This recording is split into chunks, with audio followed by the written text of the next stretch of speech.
The mountain doesn't forgive. It doesn't compromise. At 8,500 feet, the Hindu Kush range sits like a broken jaw against the Afghan sky, all teeth and bone in frozen malice. The ridge is a knife edge of stone and ice, barely wide enough for a body to lie flat, and that's exactly what she's doing. Lyra Kane is 24 years old. She hasn't slept in 68 hours. Her lips are cracked and bleeding. Her hands shake from cold and exhaustion. Ice crystals have formed in her hair.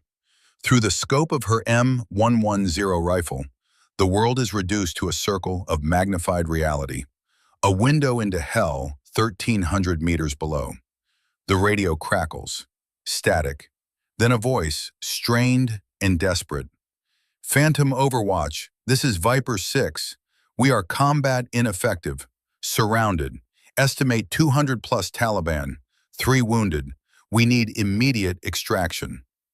The voice belongs to a man she's never met, a Navy SEAL lieutenant commander named Jackson, 38 years old, father of 2.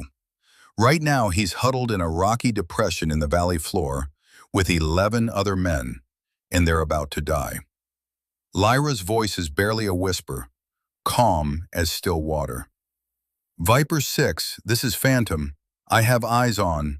Count your personnel. There's a pause, confusion in his reply.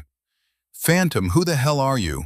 We have 12 souls, 3 wounded, surrounded by hostiles preparing to overrun our position. She doesn't let him finish. Her finger is already on the trigger. She's been watching the Taliban commander for the last 30 seconds. He's gesturing, organizing, preparing to send his fighters in for the kill. Range, 1,100 meters. Wind, gusting crosswind, 18 miles per hour. Temperature, -2 degrees Celsius. Barometric pressure falling. She does the math in 2 seconds. Breath in, breath out. Natural respiratory pause. The rifle cracks, sharp, precise. A sound that echoes off the mountain walls and disappears into the vast indifference of the sky. 1,300 meters away, the Taliban commander drops like a puppet with cut strings. Headshot, clean. The radio erupts. Contact! Sniper! Where the hell did that come from? Phantom, was that you? Where are you? Lyra's voice doesn't change, still calm, still quiet. Viper 6, you have 11 fighters remaining in the immediate threat zone. Stay low, keep quiet, I'll handle this. She doesn't wait for a response. She's already acquired the next target, another leader trying to rally the scattered fighters. Range, 1,200 meters. Wind shifting, mirage dancing in the scope. Second shot, second kill. The Taliban are shouting now, spinning in circles, searching for a threat they cannot see. Their enemy is invisible, a ghost on the mountain, the voice of God. For the next 72 hours, Lyra Kane will not sleep. She will not eat. She will drink the last of her water on hour 40 and spend the remaining 32 hours in stages of dehydration that will later require IV fluids and hospitalization. She will fire 37 rounds and score 37 hits. She will hold off more than 200 enemy fighters with nothing but a rifle, a scope, and a will that refuses to break. When the extraction helicopters finally arrive and pull the 12 SEALs out of that valley, all 12 will be alive. Wounded, traumatized, but breathing. One of them, a chief petty officer with gray eyes and a face like weathered granite, will look up at the ridge from the door of the Chinook. He'll see a tiny silhouette against the dawn sky, a figure collapsing from exhaustion, and he'll raise his hand in a slow, deliberate salute toward the mountain. Her name will not appear in any official report. The mission will be classified. The 12 men she saved will spend the next 6 years trying to find out who she was. But right now, in this moment, as the scope reticle settles on a third target and her finger begins its slow press on the trigger, Lyra Kane whispers 4 words to herself. 4 words that will define her. 4 words that will haunt her. Not today. Not them. The rifle cracks again. Text appears on screen, white letters on black. 72 hours, 12 lives saved, one shooter. This is her story before anyone knew her name. The Mojave Desert is a furnace. It bakes the earth. It bleaches bones. At 107 degrees Fahrenheit, the air itself becomes a physical force, pressing down on everything, distorting vision, making the distant mountains shimmer and waver like a mirage. The range known as the Cauldron sits in the heart of the Fort Irwin National Training Center, a vast expanse of sun-scorched concrete and sun-blasted sand designed for one purpose: to separate the truly skilled from the merely competent. Today it hosts the annual Joint Special Operations Command Precision Rifle Symposium. Nearly 200 of the military's finest marksmen have gathered here. Rangers, Green Berets, Marine Raiders, Navy SEALs, the best of the best. Their rifles gleam in the brutal sunlight, custom-built instruments that cost more than most people's cars. Barrett M82 A150 caliber rifles, $12,000 each. Accuracy International AXMC rifles in .338 Lapua Magnum, $9,000. Remington MSR rifles with Schmidt and Bender optics, $15,000. Carbon fiber stocks, match-grade barrels, titanium actions. These are not weapons, these are works of art. Mechanical poetry. The men who carry them have the swagger to match. Combat patches on their uniforms, deployment beards, the easy confidence of warriors who have seen the worst the world has to offer and walked away. And then there's Lyra Kane. She arrives in a 2015 Ford F-150, paint faded by too many desert suns, driving alone. She parks at the far end of the lot, away from the cluster of expensive trucks and tactical SUVs. When she steps out, she's wearing a standard Army combat uniform, clean but showing wear. No combat patches, no decorations, no badges of honor. The name tape on her chest reads Kane, the rank on her collar, Sergeant, 3 stripes. She opens the truck bed and pulls out a soft rifle case. Not a hard case, not a tactical Pelican case with foam inserts. Just a simple padded bag, the kind you can buy at any sporting goods store for $40. From 50 feet away, a group of Marine Raiders watches her. One of them, a staff sergeant with a fresh, high and tight haircut, nudges his buddy. Check it out, Army Marksmanship Unit. His buddy glances over, sees Lyra, sees the soft case, loses interest immediately. Support role, probably here for admin or something. They turn back to their rifles, their conversation, their world. Lyra doesn't exist to them. She's scenery, background noise. She doesn't notice. Or if she does, she doesn't care. She walks to firing position 23, sets down her gear, and unzips the case. The rifle that emerges is an M110 semi-automatic sniper system. 7.62 millimeter NATO, standard issue. It's a capable weapon, respected in the right hands. But here, in this company, surrounded by custom-built marvels of engineering, it looks like exactly what it is: basic, functional, ordinary. Lyra pulls a small cleaning cloth from her pocket and begins wiping down the bolt. Her movements are slow, methodical. Each motion flows into the next with the kind of practiced economy that comes from 10,000 repetitions. She's not thinking about it. Her hands know the ritual. Oil the bolt, check the extractor, inspect the firing pin. 30 feet away, Master Sergeant Dalton Reeve is holding court. Dalton is 39 years old, 6 feet 2 inches of Marine Corps muscle and swagger. He has a voice that carries, a laugh that booms, a presence that demands attention. His rifle, resting on a custom shooting mat, is a work of art. A precision-built masterpiece chambered in .338 Lapua Magnum. The stock is carbon fiber. The barrel is stainless steel, hand-lapped and cryogenically treated. The scope is a Schmidt & Bender 5 to 25 power with a price tag that could buy a used car.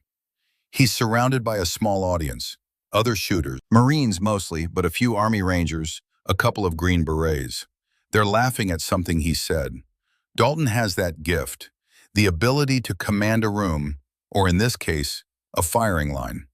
He glances over at Lyra, sees her kneeling by her gear, sees the M110, sees the soft case. His eyes light up with opportunity. "Hey fellas," he says, loud enough to carry. "Y'all see that?" The group turns, follows his gaze. "Army brought a museum piece." The laughter starts, not cruel, not yet. Just the easy mockery of men who know they're on top of the hierarchy. Lyra doesn't look up. She inserts a magazine into the rifle's well. The click is crisp, precise, a small sound of mechanical perfection. She continues her work. Dalton takes 3 steps toward her. His audience follows. Now there are 8 men standing around, and Lyra is the center of attention, whether she wants it or not. "That little thing," Dalton says, his Texas accent thick and syrupy. "Sweetheart, you'd be better off throwing rocks." The laughter is louder now. A couple of the men exchange glances. One shifts uncomfortably, but doesn't say anything. The group dynamic has momentum. Nobody wants to be the one to break it. For the first time, Lyra's hands pause. Just for half a second. Her fingers stop moving on the rifle. Then they resume. Steady, deliberate. She still doesn't look at him. The lack of reaction frustrates Dalton. He's used to getting a response, anger, embarrassment, something. The silence is an insult. "I'm serious, darling," he says, louder now. "That pea shooter might work on a flat range in perfect conditions. But out here, in the real world, you're outgunned before you even start." More laughter. One of the Rangers shakes his head, grinning. A Green Beret crosses his arms, watching, waiting to see how this plays out. Lyra sets down the rifle. She picks up a small torque wrench, the kind used for precision work. She begins checking the scope rings. Her expression is neutral, not angry, not embarrassed, not intimidated, just focused. It's the face of someone completely absorbed in a task. The outside world, with all its noise and pettiness, simply does not exist. 400 yards away in the observation tower, General Thaddeus Blackwood lowers his binoculars. He's 59 years old, 4 stars on his collar, commander of the Joint Special Operations Command. His face is weathered, lined with the kind of creases that come from decades of hard decisions and harder consequences. His hair is silver gray, cut military short. His posture is ramrod straight even when he's alone. He's been watching Lyra since she arrived. He watched her park away from the crowd, watched her pull out that soft rifle case, watched her kneel down and begin her ritual with the kind of quiet professionalism that most of these operators will never understand. And now he's watching Dalton Reeb make a fool of himself. Blackwood's jaw tightens. His knuckles go white on the binocular housing. For just a moment, a memory flashes. 15 years ago, a recruitment event in a high school gymnasium in rural Virginia. A teenage girl with fire in her eyes, asking him if the Army would let her shoot. Really shoot, not just qualify. He'd looked at her and seen something. Hunger, discipline, potential. He'd told her, "You'll go far, kid, if you're willing to work for it." She'd worked for it. Blackwood raises the binoculars again, watches Lyra ignore the mockery, watches her continue her preparation with the same meticulous care, as if Dalton Reeb and his audience are nothing more than background noise. A small smile crosses Blackwood's face. Not amusement, recognition. He's seen that look before, that absolute focus, that refusal to be distracted by anything external. He's seen it on the faces of operators in the worst situations imaginable. The kind of focus that comes when the world is ending and the only thing holding back the chaos is will. Lyra Kane has that will. She's had it since she was 15 years old. Down on the firing line, Dalton is walking away, satisfied. His audience disperses. The show is over. They return to their rifles, their gear, their conversations. Lyra is forgotten.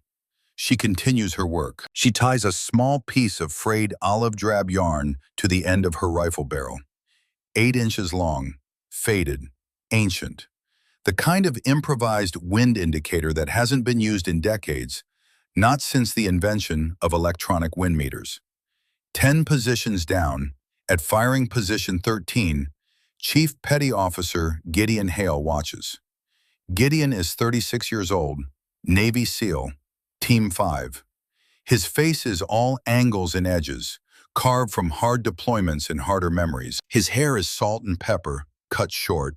His eyes are gray, pale gray, the color of storm clouds over the ocean. He's been watching Lyra since she arrived, not openly, just peripheral observation. The way a predator watches another predator, respectful, cautious, curious. He sees the yarn on her barrel and something clicks in his memory. He's seen that before. Not recently, years ago, but where? He watches the way she tests the yarn, the way it flutters in the slight breeze, the way she reads it, interpreting the movement like reading a language. He watches her pull out a small, spiral-bound notebook, opens it, pages and pages of handwritten data, wind patterns, mirage behavior, elevation corrections, temperature coefficients, ballistic data accumulated over years, maybe a decade. He watches her posture, the way her shoulders sit, perfectly square, relaxed but ready, zero tension. The mark of someone who has spent so many hours behind a rifle that the position is as natural as breathing. Gideon sets down his coffee, slowly. His full attention is on her now. He recognizes something, not her, he's never met her, but he recognizes the language she's speaking, the silent language of true mastery. It's the same language he speaks, the same language that all real professionals speak, regardless of service or unit or rank. She's not a support role admin. She's not here to observe. She's a shooter, a real shooter. And that rifle, that standard issue M110 that Dalton mocked, is about to teach a lot of very confident men a very hard lesson. Gideon leans back, crosses his arms, and waits. The public address system crackles to life. The voice of the range master, a grizzled Army Sergeant Major with 30 years of experience, echoes across the cauldron. All shooters, listen up. We are green for the final event, the Serpent's Tooth. Report to the firing line for briefing in 5 minutes. I say again, 5 minutes. A ripple goes through the assembled shooters. Conversations pause. Men straighten. The Serpent's Tooth is the reason most of them are here. It's the final test, the impossible challenge, the one that separates legends from everyone else. Lyra closes her notebook, slides it back into her pack. She stands, stretches briefly, and walks toward the gathering crowd at the center of the range. Dalton is already there, front and center, rifle in hand. His audience has reformed around him. They're talking about the challenge, running calculations, arguing about wind calls and elevation holds. Confident, loud.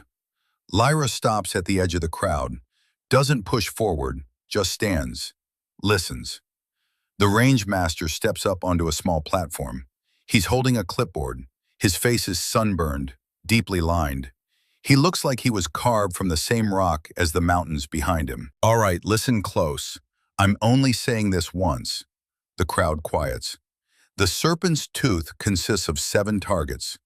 Ranges from 800 meters to 2,000 meters. You'll engage them in sequence. You have a 10-minute time window from your first shot. Wind in the valley is variable, 6 to 18 miles per hour. Direction changes with the thermals. If you can't handle that, withdraw now. No shame. He pauses, looks around. 8 shooters immediately step back. Their rifles can't reach 2,000 meters. They know it. Better to withdraw with dignity than fail publicly. Targets 1 through 6 are standard, steel plates, 12 inches to 18 inches, partially obscured by terrain. You'll need to read the mirage. Wind is your enemy. Another pause. He looks at his clipboard. Target 7, 2,000 meters. That's 2,187 yards, 1.24 miles. The target is a 12-inch steel plate, white painted. At that range, with this wind, most of your rifles are at the absolute edge of their capability. Some are beyond it. Bullet drop will be in the neighborhood of 600 inches. That's 50 feet. Wind drift could be 20 inches or more. Mirage will lie to you. Thermals will betray you. The crowd is dead silent now. Everyone is doing the math in their heads. Everyone is checking their dope cards, their ballistic calculators. This is not a shoot for score, the range master continues. This is a test of capability, of discipline, of whether you can make the impossible shot when it matters. Questions? Nobody speaks. Good. Sign-up sheet is on the table. We'll run shooters in order. First shooter in 10 minutes. He steps down. The crowd surges toward the table. Dalton is first. Of course he's first. He picks up the pen and signs his name with a flourish. Big, bold letters. Major General Dalton Reeve, USMC. He sets down the pen and turns to his audience, grinning.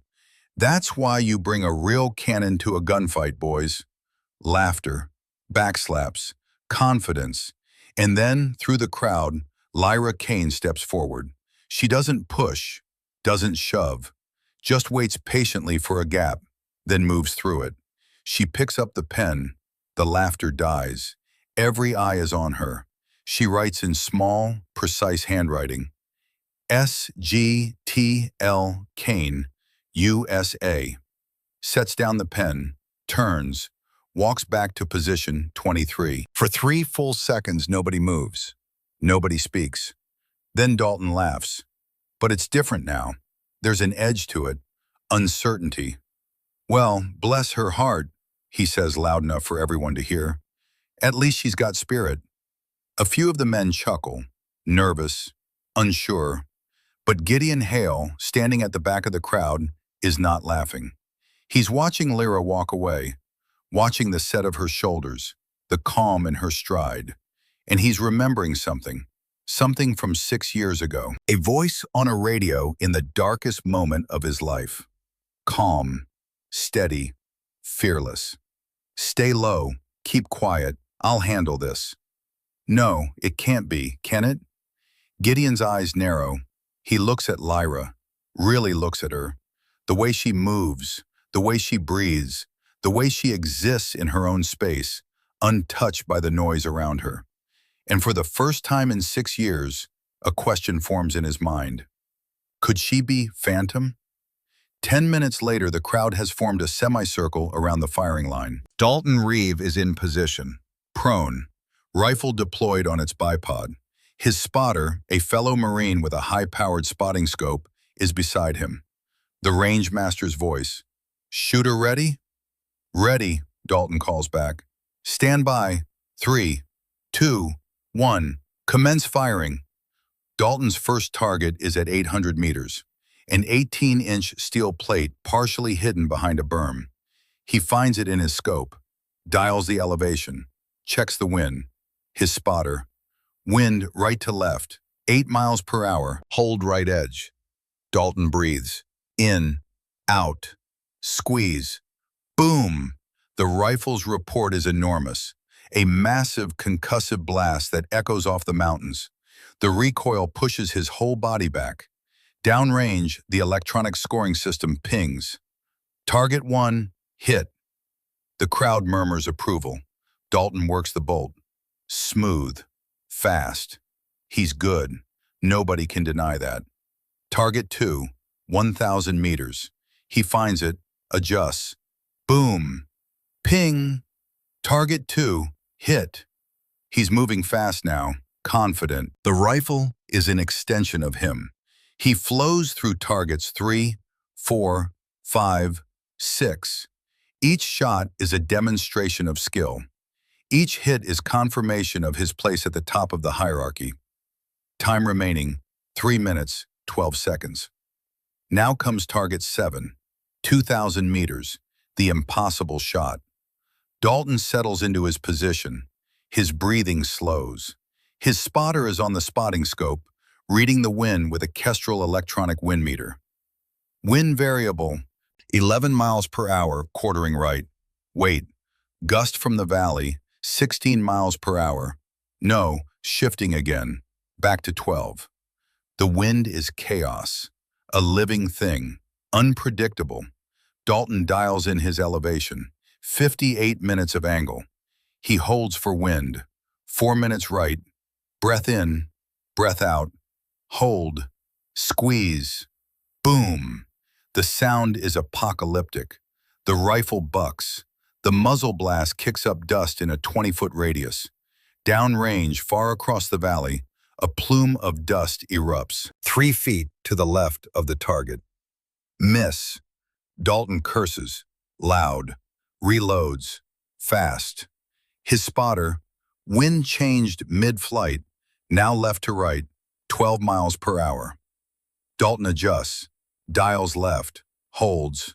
Boom! Another miss, this time high, 2 feet above and 1 foot right. God damn it! The timer beeps. 10 minutes. Time's up.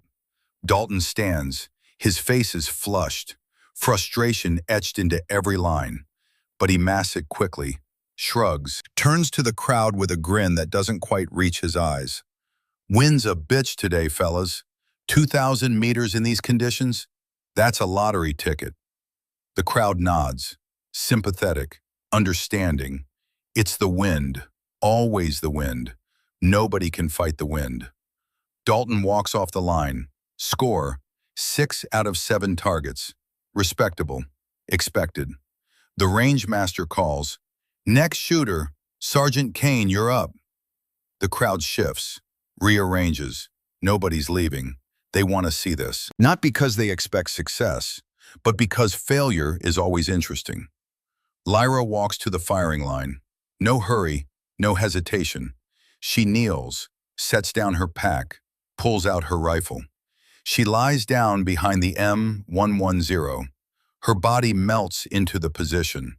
Not forced, not strained, just settles, like water finding its level. She closes her eyes for 3 seconds, centers herself. When she opens them, the world has changed. Everything external falls away. There's only the rifle, the targets, the wind. The range master. "Shooter ready." Lyra's voice is quiet, calm. "Ready. Stand by. 3, 2, 1. Commence firing." Target 1, 800 meters. Lyra's breathing is slow, rhythmic. 8 seconds in, 8 seconds out. Through the scope, she watches the mirage, watches the heat waves dance across the valley floor, waits for the pattern to stabilize. There, her finger begins its slow press on the trigger. Not a pull, not a jerk. A gradual increase of pressure until the shot breaks. Crack, not a boom, a crack, sharp, precise. Ping. Target 1, hit. She doesn't pause. The M110 is semi-automatic. She doesn't need to work a bolt. Just reacquire. Find the next target. Target 2, 1,000 meters. The yarn on her barrel flutters. Right to left wind, 6 miles per hour. She holds left. Crack. Ping. Target 2, hit. The crowd is quiet now, watching. Target 3, 1,200 meters. Crack. Ping. Target 4, 1,400 meters. Crack. Ping. She's moving faster than Dalton did. The semi-automatic rifle gives her an advantage. No bolt manipulation. No break in her rhythm. Target 5, 1,550 meters. Crack. Ping. Target 6, 1,600 meters. Crack. Ping. 6 for 6. Flawless. Time remaining, 4 minutes, 8 seconds. And now, target 7, 2,000 meters, 1.24 miles. The crowd holds its breath. Lyra studies the target through her scope. The white plate is a tiny speck, barely visible, wavering in the heat mirage like a ghost. She does the math. Bullet drop was 7.62 NATO at this range, over 700 inches. Wind drift, unpredictable. The round will go transonic around 1,800 meters. It will lose stability, start to tumble.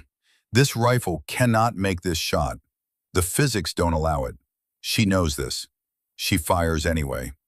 Crack. Downrange, far across the valley, dust kicks up. 6 feet to the right of the target. A ranging shot. Deliberate, intentional, not a miss. An information-gathering exercise. She cranks her scope turret. 30 minutes of angle left. The clicks are audible in the silence. Crack. Closer. 4 feet left now, but still short. 2 feet low. The crowd begins to murmur. Sympathetic. She's trying. It's admirable, but futile. Time remaining, 58 seconds. Lyra lies behind the rifle. Perfectly still. She can feel her heartbeat, can feel the pulse in her fingertips, can feel the earth rotating beneath her. She knows she cannot make this shot with this rifle. She knows it. And yet, there's a sound. Footsteps on concrete, heavy boots, walking toward her. The crowd parts. Gideon Hale steps through. In his hands, he carries his rifle, an M110 SAS Enhanced, the upgraded version, bigger, more powerful. Chambered in .300 Winchester Magnum instead of 7.62 NATO, capable of reaching distances that Lyra's rifle can only dream of. He walks to position 23, kneels beside Lyra. The crowd is frozen. What is he doing? Gideon sets his rifle down on Lyra's mat, deploys the bipod. The weapon sits there, offered, a gift. He reaches into his pocket, pulls out a single brass cartridge, hand-loaded, match-grade, the best ammunition money and skill can produce. He places it beside the rifle, and then he speaks. His voice is low, gravelly, respectful. Use this, Sergeant Major. The crowd gasps. Sergeant Major? She's wearing sergeant stripes, 3 chevrons, not the complex insignia of a sergeant major, not the rank that commands battalions and advises colonels. What did he just say? Dalton Reeves' face goes pale. Confusion spreads through the assembled shooters like wildfire. Lyra looks up at Gideon. Their eyes meet, and in that moment, a memory surfaces. 6 years old, hidden in classified files. A voice on a radio in the darkest night. Stay low, keep quiet, I'll handle this. Gideon's eyes are wet, not crying, but close. I've been looking for you for 6 years, he says quietly. Phantom. Lyra's expression doesn't change, but something flickers in her eyes. Recognition, acknowledgement. She gives one small nod. Gideon stands, steps back, crosses his arms, and waits. The crowd is in chaos now. Whispers, questions, confusion. But General Thaddeus Blackwood, 400 yards away in the observation tower, is smiling. Finally, they're going to understand. The world narrows to a single point of focus. Lyra Kane's hands move to the M110 SAS Enhanced. Not her rifle, Gideon Hale's rifle. A weapon she's never touched before. Yet her fingers find the bolt, the safety, the trigger guard as if they've known this rifle for 1,000 years. Muscle memory transcends the specific tool. A master pianist can play any piano. A master surgeon can use any scalpel. A master sniper can shoot any rifle. She chambers the single brass cartridge. The bolt slides forward with a metallic click that seems to echo across the entire range, despite being barely louder than a whisper. The sound of finality, of commitment, of a decision made. Time remaining, 42 seconds. The crowd has gone silent. Not the silence of anticipation, the silence of shock, of cognitive dissonance. Sergeant Major. Gideon called her Sergeant Major. But she's wearing sergeant stripes, 3 chevrons. The math doesn't add up. The hierarchy doesn't make sense. Dalton Reeves stands at the back of the crowd, arms crossed, face a mask of confusion giving way to something else. concern, the first whispers of doubt. Lyra settles her cheek against the stock of the SASS. The polymer is warm from the sun. The rifle is heavier than her M110. Different balance, different feel, but the fundamentals remain the same. Physics doesn't care which rifle you're using. Gravity pulls the same. Wind pushes the same. The earth spins the same. Through the scope, the target reappears, 2,000 meters distant. A 12-inch white circle against tan earth. It wavers in the heat mirage like a reflection on disturbed water. Her breathing slows, deepens. 8 seconds in, hold. 8 seconds out, hold. The rhythm of a resting heartbeat. The rhythm of absolute calm. The yarn on her barrel flutters.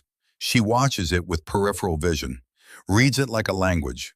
Right to left, 12 miles per hour. No, shifting. Now left to right, 14. No, gusting, back to 10. The wind is alive, chaotic, unpredictable. Most shooters would wait for it to stabilize, wait for a lull, a pocket of calm. Lyra doesn't wait. She reads the chaos, finds the pattern within it. The wind isn't random, it follows rules. Thermals rising from the valley floor, air currents channeled by the mountain walls. It's a dance, complex, but learnable. She's been learning it for 6 years. Her internal voice, calm and methodical, runs the calculations. 300 Winchester Magnum, muzzle velocity 2,900 feet per second. Ballistic coefficient of the hand-loaded match-grade bullet, 0.715. Range, 2,000 meters. Elevation, 58 minutes of angle. Bullet drop, 640 inches, 53 feet. Wind drift at this distance with current conditions, 18 inches right, no. Thermal rising from valley floor will push left, compensate. Net drift, 12 inches right. Coriolis effect, northern hemisphere. Shooting east, 2 minutes of angle right. Spin drift, always right with right-hand twist barrel, 1.5 minutes. Temperature, 107 degrees. Air density, low. Bullet will fly faster, flatter. Adjust elevation down 0.5 minutes. All of this happens in 3 seconds. Not conscious thought. Instinct honed by 10,000 hours behind a scope. Her hand moves to the elevation turret. Clicks. Precise adjustments. The crosshairs shift in the scope. Time remaining, 35 seconds. She finds her natural respiratory pause. That moment between breaths where the body is perfectly still, where the heartbeat quiets, where the rifle, the shooter, and the earth become one unified system. Her finger begins its press on the trigger. Slow, gradual, constant pressure. She doesn't know when the shot will break. That's the point. If she knows, she'll flinch. Anticipate. The subconscious will betray her. The trigger is a surprise, even to her. The rifle fires. The sound is different from the M110. Sharper, more authoritative. The recoil is heavier. A firm shove against her shoulder, but she rides it. Doesn't fight it, becomes part of it. Through the scope, she watches. For 3.2 seconds, the world holds its breath. The bullet leaves the barrel at 2,900 feet per second.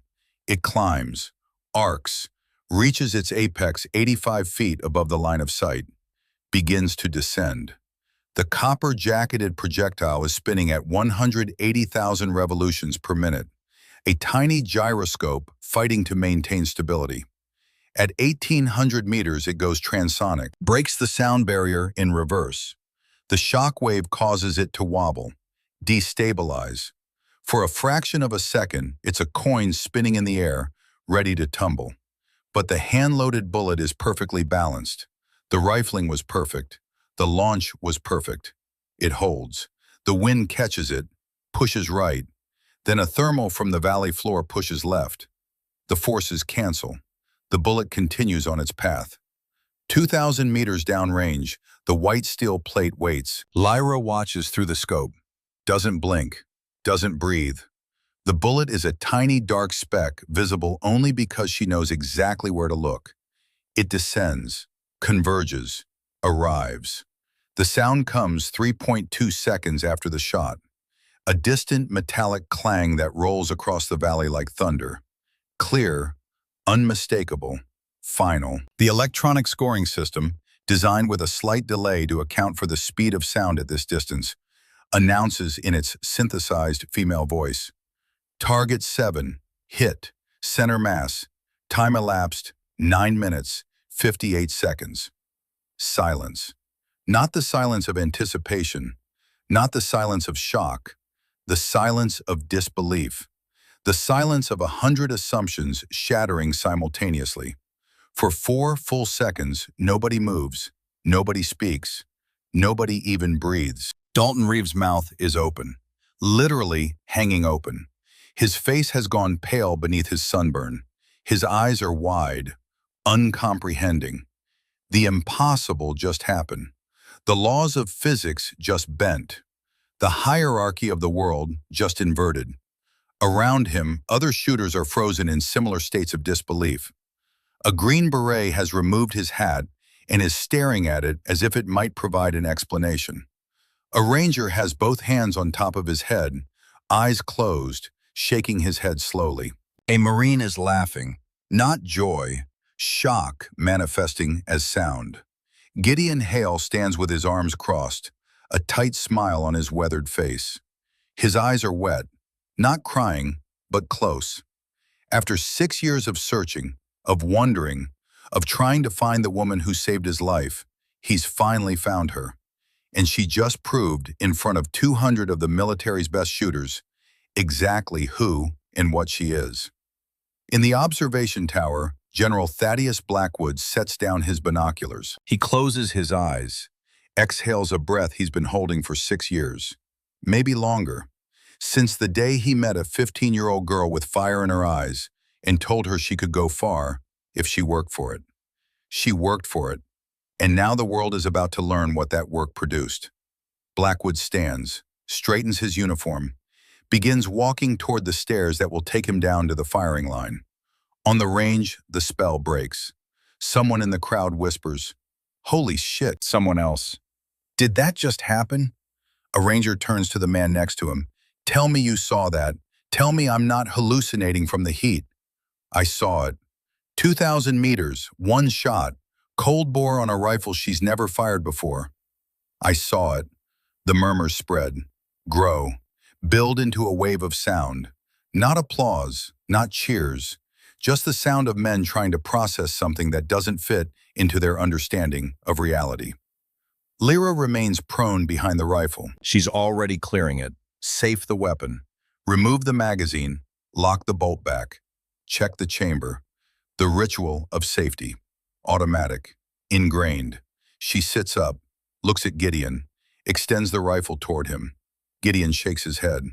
"Keep it." "Chief, I can't." "You can. You will." His voice is firm, final. "That rifle just made history. It belongs with the shooter who fired it." Lyra hesitates, then nods, sets the rifle carefully on her mat. The crowd is starting to recover now, starting to react. A few men begin to clap, slow, uncertain, not sure if applause is appropriate or if they're witnessing something more solemn. But before the applause can build, before the crowd can fully process what just happened, a new sound cuts through the noise. Footsteps, heavy, purposeful, authority in every step. The crowd turns. General Thaddeus Blackwood is walking across the active firing line. Range masters move to intercept him. Protocol demands it. The range is hot. Targets are still active. A 4-star general has no business walking into a live-fire area. Blackwood raises one hand, a gesture of absolute command. No words necessary. The range masters stop, step back. Every eye on the range follows the general. 200 shooters, 20 range staff, all watching. Blackwood walks past Gideon Hale first. Stops. Their eyes meet. Blackwood gives a single, slow nod of approval.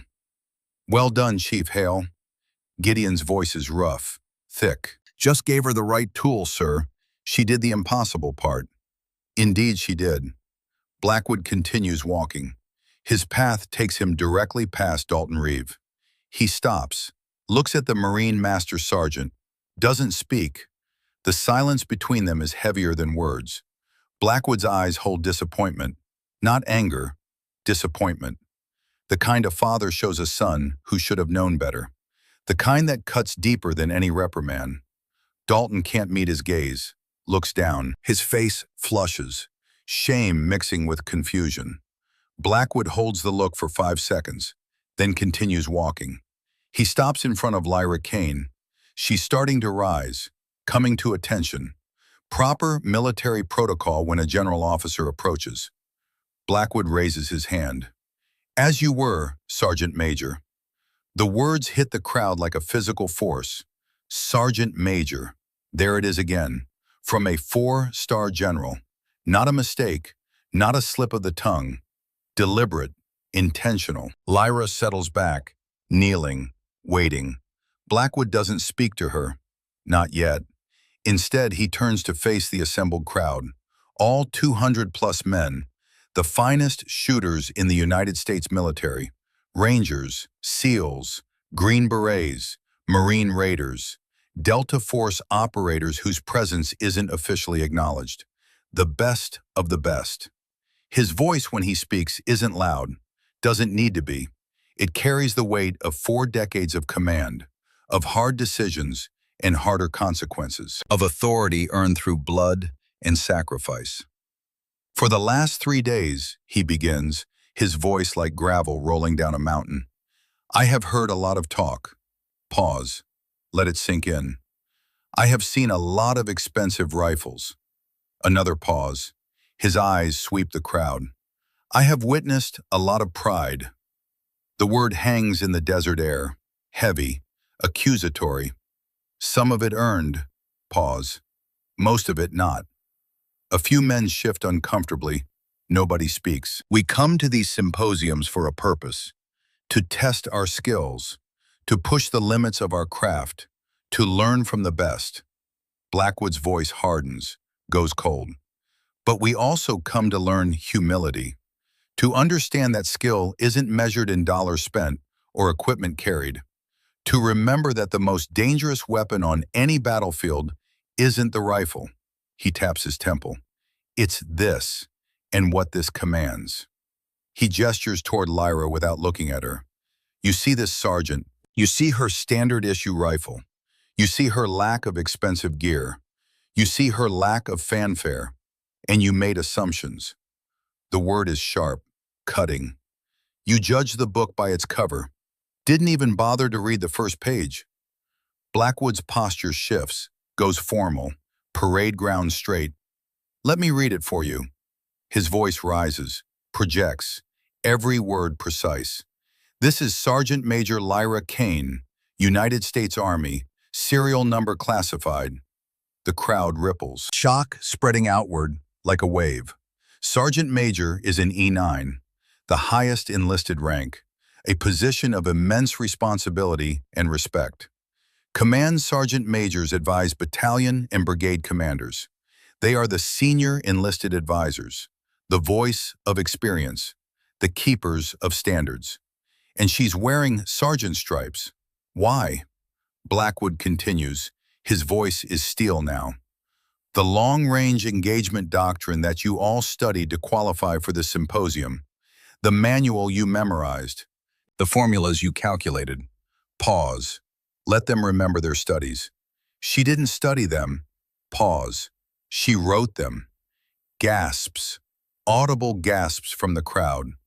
Field Manual 3-22-10, Chapter 7, High-Altitude Wind Correction Formulas, Thin Atmosphere Ballistic Compensation, Temperature Coefficient Adjustments. Blackwood's eyes are hard, unforgiving. Written by Sergeant Major Kane, based on field data collected during Operation Enduring Freedom. Validated through combat application, signed in blood and brass on a frozen mountain while saving the lives of 12 men. He pauses, lets the weight settle. 12 men you would all call heroes. The silence is absolute now. Not a sound, not a breath. Blackwood turns slightly, looks at Lyra. When he speaks again, his voice has changed. The steel is still there, but underneath it, something else. Respect, pride, almost paternal. Afghanistan, Korangal Valley, October 2018, 6 years ago. And with those words, he takes them back. Back to the mountain, back to the darkness, back to the moment when 12 men faced death, and one woman held it back with nothing but a rifle and an unbreakable will. A 12-man SEAL reconnaissance team was compromised, ambushed by over 200 Taliban fighters. 3 wounded, no cover, no extraction possible. Weather had closed in, no air support, no quick reaction force. They were alone, surrounded, combat ineffective. Blackwood's voice drops, quiet now, forcing the crowd to lean in, to listen. For 72 hours they were hunted. For 72 hours they held that position against impossible odds. Pause. They survived because of one sniper, one guardian angel on a ridge 1 mile away. For 3 days and 3 nights she held back an army, never sleeping, never eating, rationing water that ran out after 40 hours, firing in conditions that would make today's challenge look easy. He looks at Gideon. Every time the enemy massed for an assault, a shot would ring out from the heavens, and their leader would fall. Blackwood's voice rises again. The enemy called it the voice of God. They thought they were being hunted by a demon, by a curse. They broke. They fled. Abandoned the siege. 200 fighters scattered by one shooter they never saw, never located, never engaged. He turns back to the crowd. That demon, that voice of God, points at Lyra, was a 24-year-old sergeant named Lyra Kane. The revelation lands like an artillery shell. Men step back, physically step back, as if the information has mass, weight, physical force. Blackwood isn't finished. The extraction team found her collapse from exhaustion and dehydration, hypothermic, frostbite on her fingers. She'd been firing for so long in such cold that she damaged the nerve endings in her trigger finger. She spent 2 weeks in a field hospital. His voice goes quiet again, reverent. The 12 men she saved went home to their families, went home to their children, went home to their lives. He looks at Gideon. Chief Petty Officer Gideon Hale was one of those 12. Every head turns to Gideon. He stands straight, doesn't hide. Tears are running openly down his face now. He doesn't wipe them. He spent 6 years searching for the woman who saved his life, trying to find Phantom Overwatch, trying to say thank you. Blackwood's voice cracks, just slightly, just enough to show he's human. Today, he found her.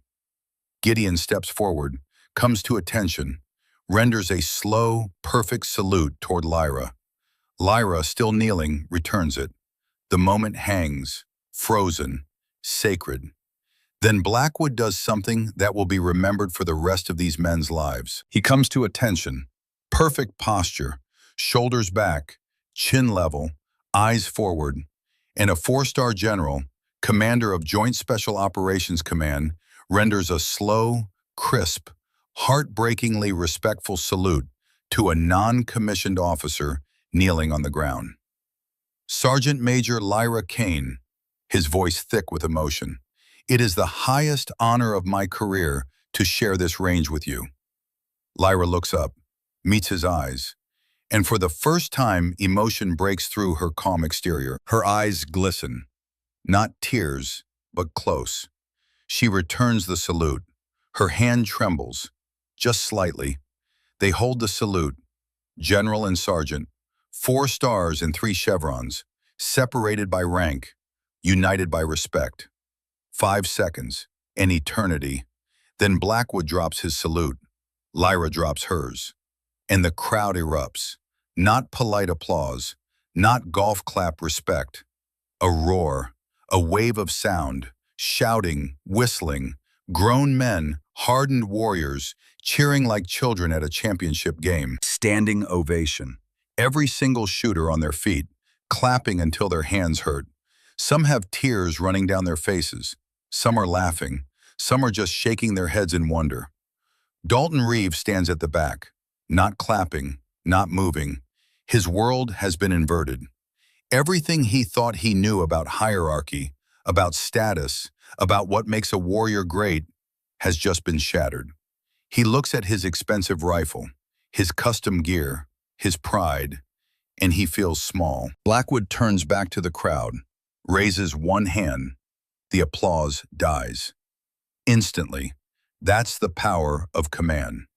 Gentlemen, he says, today you received a masterclass, not in shooting, in humility, in respect, in understanding that true excellence doesn't announce itself, it demonstrates itself. He looks around, making eye contact, ensuring every man feels the weight of his words. I suggest you learn from it. He turns, walks back toward the observation tower. The crowd parts for him. Silent, respectful. As he passes Dalton, he doesn't look at him, doesn't acknowledge him. The absence of attention is worse than any rebuke. The crowd begins to disperse. Slowly, men move in clusters, talking in low voices, processing, trying to fit this new information into their understanding of the world. Gideon approaches Lyra. She's standing now, packing her gear with the same methodical care she showed at the beginning. Ma'am, he says, his voice is rough, raw. I've wanted to thank you for 6 years. Lyra doesn't look up, continues packing. You already did, Chief. You gave me your rifle. That rifle is yours now, I insist. She looks at him, really looks at him, studies his face, the scars, the gray hair, the lines of hard years. Viper 6, she says quietly, you made it home. All 12 of us did, because of you. You held the position. I just bought you time. Gideon shakes his head. You did more than that. You gave us hope. When we thought we were done, when we thought it was over, your voice on that radio telling us to stay quiet, to stay low, that you had us covered. That hope kept us alive. Lyra is quiet for a moment. Then, if you ever need anything, Chief, anything, you call me. I was about to say the same thing, ma'am. They shake hands. The grip is firm, respectful. Warriors recognizing warriors. As Gideon walks away, Dalton Reeve approaches, slowly, hesitantly. Lyra sees him coming, continues packing. Dalton stops 3 feet away, opens his mouth, closes it, tries again. Sergeant Major, His voice cracks, fails. Lyra straightens, turns to face him. Her expression is neutral, not angry, not forgiving, just calm. I was an arrogant asshole, Dalton manages. I couldn't see past my own ego. Lyra studies him. Then, you saw what you expected to see. Most people do. She extends her hand. You're a damn good shooter, Reeve. You just forgot that gear doesn't make the warrior. The warrior makes the gear matter. Dalton takes her hand, grips it. Hard. Yes, ma'am. I won't forget again. Good. Lyra's voice is firm, but not unkind. Now go teach someone else that lesson. Dalton nods, steps back, walks away a different man than he was an hour ago. The range is clearing now. The symposium is over. Shooters are packing their equipment, loading their trucks. The sun is beginning its descent toward the western mountains, painting the sky in shades of orange and gold. Lyra finishes packing her gear. The M110 SAS goes into a hard case now, Gideon's parting gift, or perhaps payment of a debt that can never truly be repaid. As she walks toward her truck, General Blackwood appears beside her, walking in step, hands clasped behind his back. You could have revealed yourself at any time, he says quietly. Wasn't about me, sir. Never was. That's exactly why you're the best soldier I've ever known. Lyra glances at him. I'm just someone who does her job, General. No, Blackwood stops walking, turns to face her. You're the standard, the example, the proof that excellence doesn't need to announce itself. It just needs to exist. They stand there for a moment, general and sergeant major, mentor and student, old friends. Take care of yourself, Lyra. You too, sir. She continues to her truck, loads her gear, drives away. Behind her, the legend is already beginning to spread. 6 months pass like water through stone, slowly, invisibly, but leaving permanent marks. The story spreads through the special operations community the way all true legends spread. Not through official channels, not through after-action reports or commendations, but through whispered conversations in team rooms, through late-night phone calls between old friends, through the sacred oral tradition of warriors who recognize when they've witnessed something that transcends the ordinary. It becomes known as the silent shot, sometimes the Kane moment, sometimes Blackwood's lesson. At the Marine Corps Scout Sniper School in Quantico, Virginia, the story has become required curriculum. Master Sergeant Dalton Reeves stands in front of a classroom of 30 students. Young Marines, eager, confident, some too confident. He holds up a small, spiral-bound notebook, worn, edges frayed. This, he says, his Texas accent still thick, but the volume turned down, cost $3 at a gas station, maybe less. The wisdom inside it is priceless. He opens it, shows pages covered in neat, dense handwriting. Wind charts, mirage behavior patterns, temperature coefficients. This belonged to the best shooter I've ever seen, maybe the best shooter anyone's ever seen. This belonged to an Army Sergeant Major who taught me more in 10 minutes than I'd learned in the previous 15 years. He sets the notebook down on the podium, gently, reverently. I was at the top of my game, or so I thought. Custom rifle, $18,000, every piece of high-speed gear money could buy. And I was good. I knew I was good. Pause. And then I watched a woman with a standard-issue rifle and a piece of yarn for a wind indicator make a shot I just missed. Make it look easy. Make it look inevitable. The students are silent now, listening. I'd spent the morning mocking her, making jokes, playing to an audience, because I saw her gear and assumed I knew everything I needed to know about her capabilities. Dalton's voice goes quiet. I was wrong, profoundly wrong, the kind of wrong that changes you. He picks up the notebook again.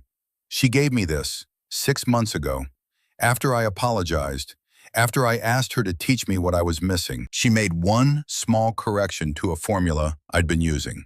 One adjustment, and my accuracy at extreme distance improved 30%. He sets the notebook down again. The most important piece of equipment you'll ever carry isn't your rifle, isn't your scope. He taps his temple.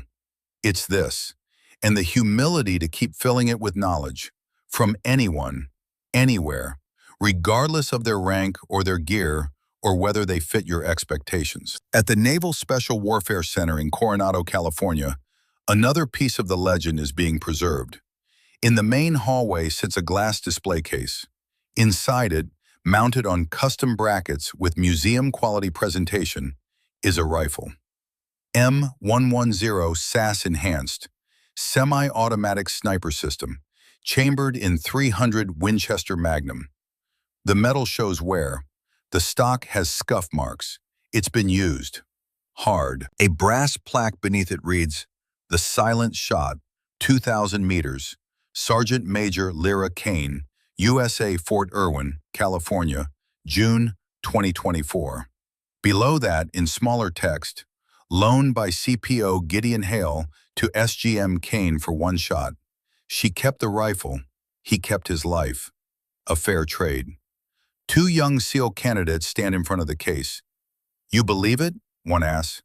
The second candidate studies the rifle, looks at the wear patterns on the stock, the carbon scoring on the barrel. I believe it. 2,000 meters with one shot on a rifle she'd never fired before? The rifle's right there, man. They don't put things in glass cases for bullshit stories. Back at Fort Irwin, where the legend was born, the range has changed. Firing position 23 now has a sign. Simple, understated, metal bolted to a wooden post. Kane's Perch, firing position 23. Every sniper who comes through Fort Irwin knows what it means. They seek it out. Take their qualification shots from that exact position. Some bring small tokens, challenge coins, unit patches. Leave them at the base of the sign. On a cold November morning, 1 year after the silent shot, a new class of Army snipers is conducting qualifications. Private First Class Sarah Vega stands behind a rifle at 1,700 meters. 22 years old, from a small town in New Mexico. She's been at the top of her class academically, but on the range, under pressure, she freezes. The instructor, a grizzled Sergeant First Class, kneels beside her. "Vega, you're thinking too hard." She doesn't look at him. "Sergeant, I just need to." "You need to trust your training. Stop trying to be perfect and just execute." "I can't afford to miss, Sergeant. Everyone's watching." The instructor points to the sign. Kane's Perch. "You know that name?" Vega nods. "Sergeant Major Kane.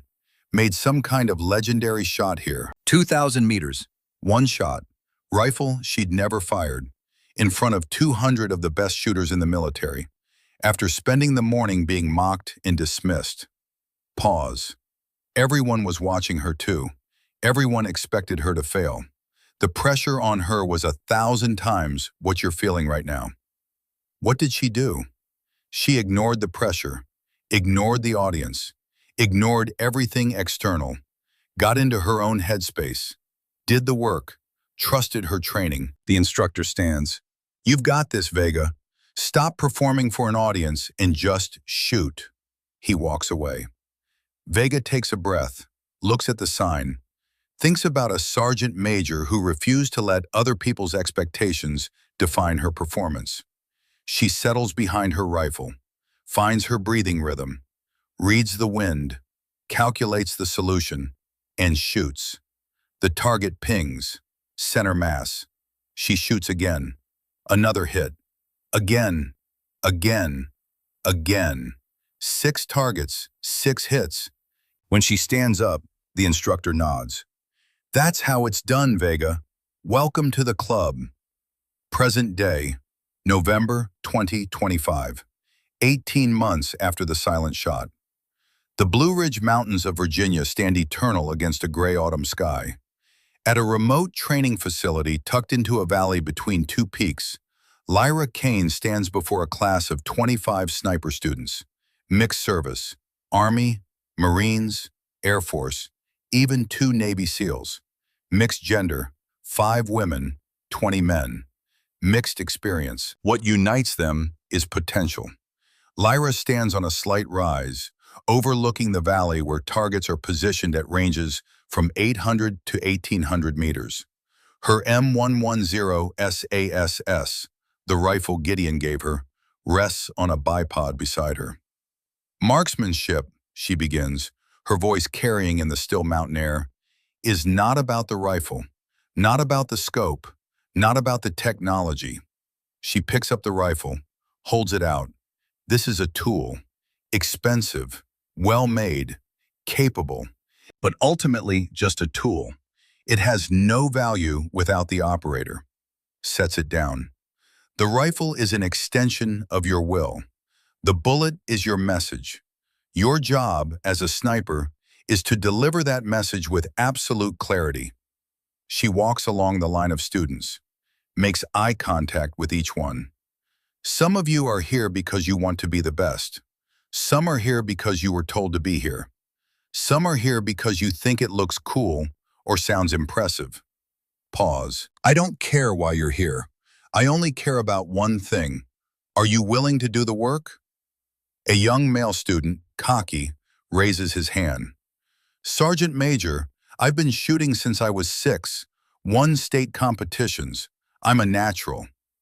Lyra stops, looks at him. "What's your name, specialist?" "Thompson, Sergeant Major."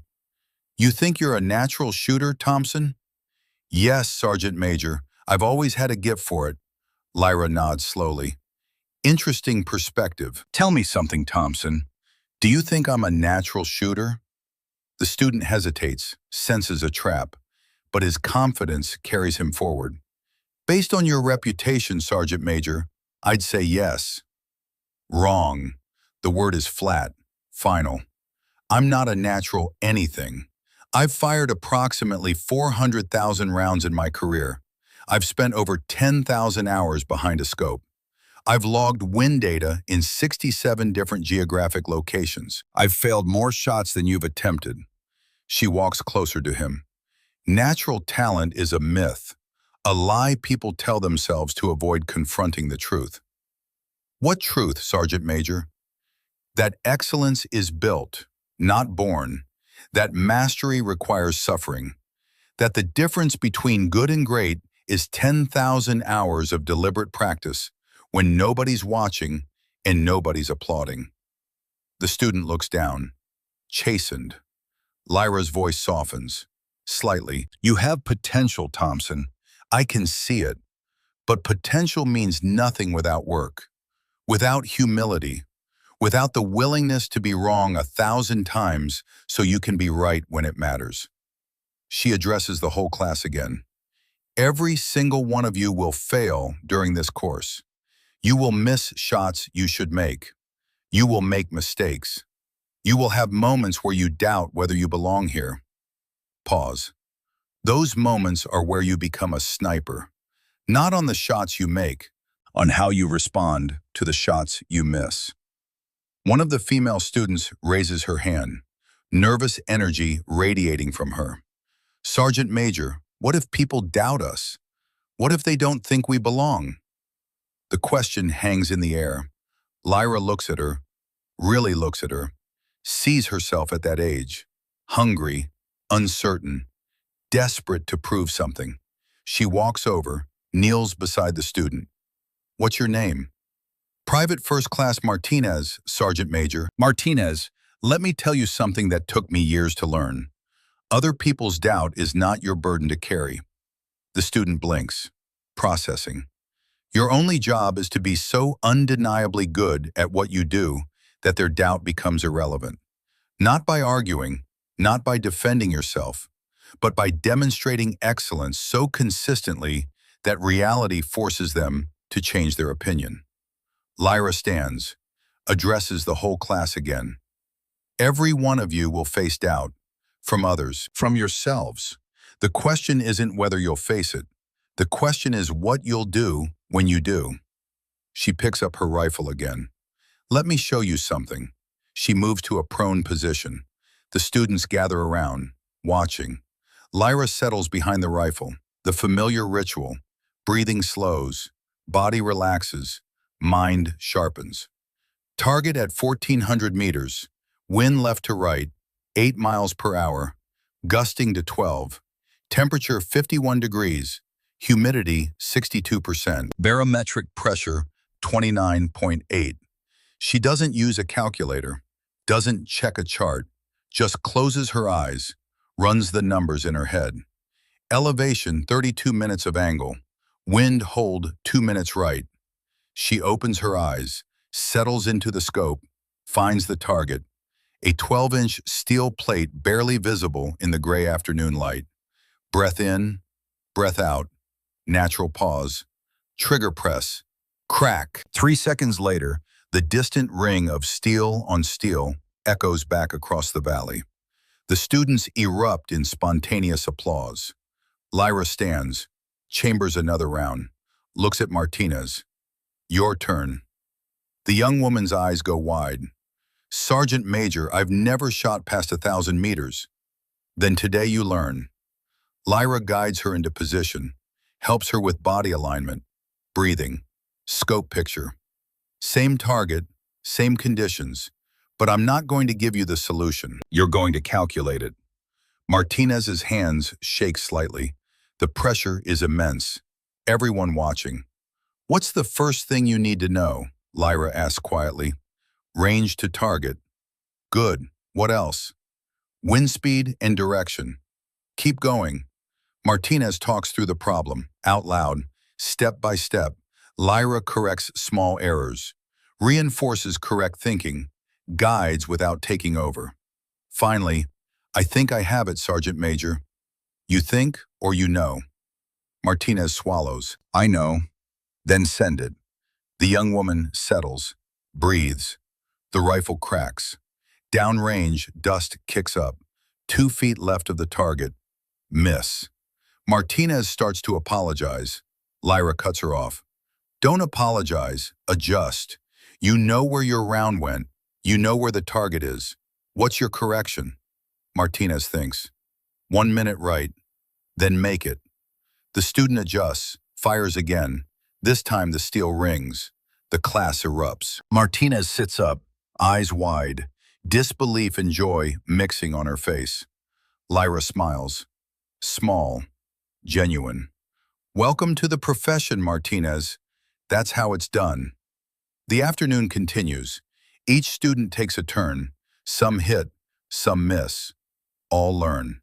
As the light begins to fade and the class prepares to head back to barracks, one of the older students, a staff sergeant with multiple combat deployments, approaches Lyra. Sergeant Major, can I ask you something? Go ahead, Staff Sergeant.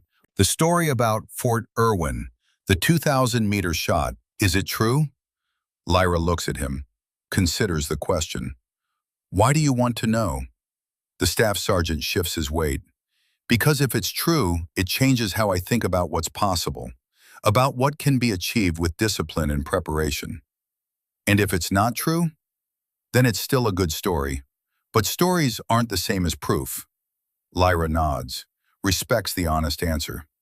She walks to her rifle case, opens it. Inside, mounted on the foam lining, is a brass casing, larger than the 7.62 rounds in her current rifle. 300 Winchester Magnum. She hands it to him. This is the casing from that shot. I kept it, not as a trophy, as a reminder. Of what, Sergeant Major? That impossible is just a word, not a limit. When the fundamentals are mastered, when the preparation is complete, when the will is absolute, the word impossible loses its power. The staff sergeant holds the casing carefully, reverently. Can I ask what happened to the rifle? The one you borrowed? Chief Hale gave it to me, said it belonged with the shooter who made it legendary. Where is it now? In a display case in Coronado, where it can inspire the next generation. She takes back the casing, returns it to the case. The shot itself doesn't matter, Staff Sergeant. It was one moment, one bullet. What matters is what it represented, which was that quiet competence will always, eventually, triumph over loud arrogance. That excellence doesn't need to announce itself. That the most valuable weapon isn't the one in your hands. It's the discipline in your mind and the humility in your heart. The staff sergeant stands at attention, renders a salute. Lyra returns it. As the student walks away, Dalton Reeve emerges from the training building. He's been observing the class from inside, taking notes, learning the teaching methodology. He's been at the marksmanship unit for 4 months now, still finding his footing, still adjusting to being a student again instead of the expert. They're responding well to you, he says. They're responding to consistency, structure, someone who gives them honest feedback. Dalton nods. I've been watching how you teach. It's different from how I was taught. How so? Less yelling, more explaining. You treat them like adults who can think instead of robots who need programming. Because that's what they are. The best soldiers are the ones who understand why they're doing something, not just how. They walk together toward the administrative building. The sun is setting behind the mountains, painting the sky in shades of orange and purple. I talked to General Blackwood yesterday, Dalton says. He's retiring next month. I know, end of an era. He told me something interesting about you. He said you were the finest soldier he'd ever served with. Not the finest sniper, the finest soldier. Said you embodied every value the military claims to hold. Lyra is quiet. He said watching you operate restored his faith in the profession. They walk a few more steps. That's a heavy burden to carry, Dalton. I'm just trying to do my job well. That's exactly what makes it true. They reach the building. Dalton pauses at the door. Thank you, he says. For what? For accepting me here. For being willing to teach me. After how I acted at Fort Irwin, you could have refused. Lyra looks at him, studies his face, sees genuine contrition, genuine desire to grow. Everyone deserves a chance to be better than they were yesterday, Dalton. You're taking that chance seriously. That's all I ask. 3 weeks later, General Thaddeus Blackwood's retirement ceremony takes place at Fort Bragg. The parade ground is filled with hundreds of soldiers, dress uniforms, spit-shine boots, the pageantry of military tradition. Lyra stands in formation with other senior non-commissioned officers, dress blues, all her ribbons and badges on display. The speeches are predictable, tributes to Blackwood's 41 years of service, recitations of his accomplishments. But then Blackwood takes the microphone for his final address. In 4 decades of service, I've met thousands of warriors, rangers, SEALs, special forces, pilots, infantry, every type of soldier you can imagine. Pause. But only a handful truly embody what it means to be a professional, to serve without seeking glory, to excel without demanding recognition, to lead by example rather than by position. He looks directly at the formation where Lyra stands. One of those soldiers is here today. Most of you don't know her name. She prefers it that way, but I know. And I want to take this final opportunity to acknowledge what she represents. Lyra's heart rate increases. She keeps her eyes forward. Sergeant Major Lyra Kane taught me more about leadership in 1 afternoon than I learned in 4 years at West Point. She reminded me that the strength of our military isn't measured in budget dollars or technology. It's measured in the quiet competence of soldiers who do their jobs perfectly when nobody's watching. He raises his hand, points toward her formation. Sergeant Major Kane, would you please step forward? Every head turns. Lyra hesitates for half a second, then steps out of formation, marches to the center of the parade ground, comes to attention in front of Blackwood. He salutes her. She returns it. Then he does something that shocks everyone present. He removes the 4-star insignia from his shoulder, holds it out to her. This represents 41 years of service. I'm giving it to you not as a gift, but as a symbol. A reminder that true leadership doesn't come from rank, it comes from character. Lyra takes the insignia. Her hands are steady, but her eyes are wet. Sir, I don't know what to say. Say you'll keep doing what you're doing. Keep teaching. Keep raising the standard. Keep proving that excellence is built, not born. I will, sir. I promise. They stand there for a moment, General and Sergeant Major, mentor and student, 2 professionals who recognize in each other the qualities that make the military great. The formation erupts in applause, genuine, heartfelt, sustained. Blackwood steps back, renders one final salute to Lyra. She returns it, holds it, and in that moment, the circle completes. The sun sets over the Blue Ridge Mountains. The range grows quiet. Students pack their gear and head back to barracks. Lyra remains, alone, looking out over the valley where targets stand silent in the fading light. She picks up her rifle, chambers around, not for practice, not for demonstration, just for herself. Finds a target at 1,800 meters, barely visible in the twilight, settles into position. Breathing slows. World narrows. All the noise falls away. There's only the rifle, the target, the wind. The fundamentals never change. Breath in, breath out. Natural pause. Trigger press. Crack.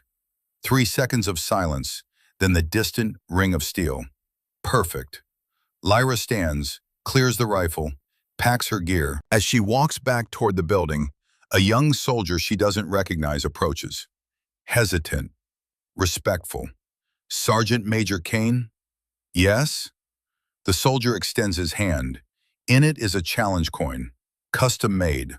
On one side, the silhouette of a sniper.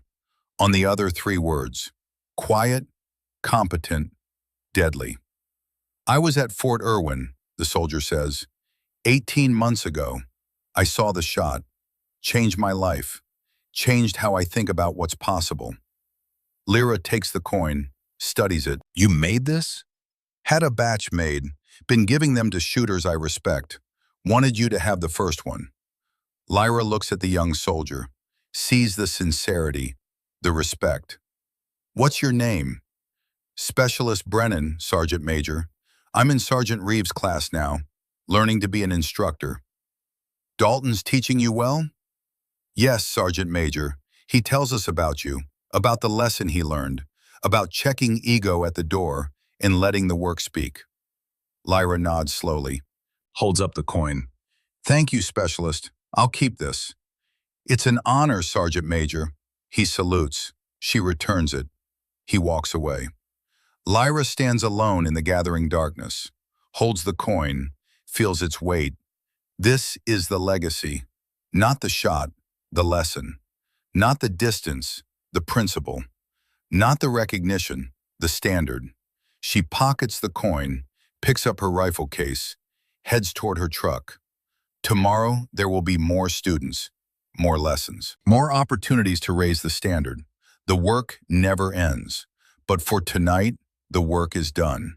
And somewhere, in ranges, in team rooms, and training facilities across the country, the story continues to spread. The silent shot, Kane's perch, the lesson that quiet competence will always, eventually, triumph over loud arrogance. The proof that excellence doesn't need to announce itself. It just needs to exist.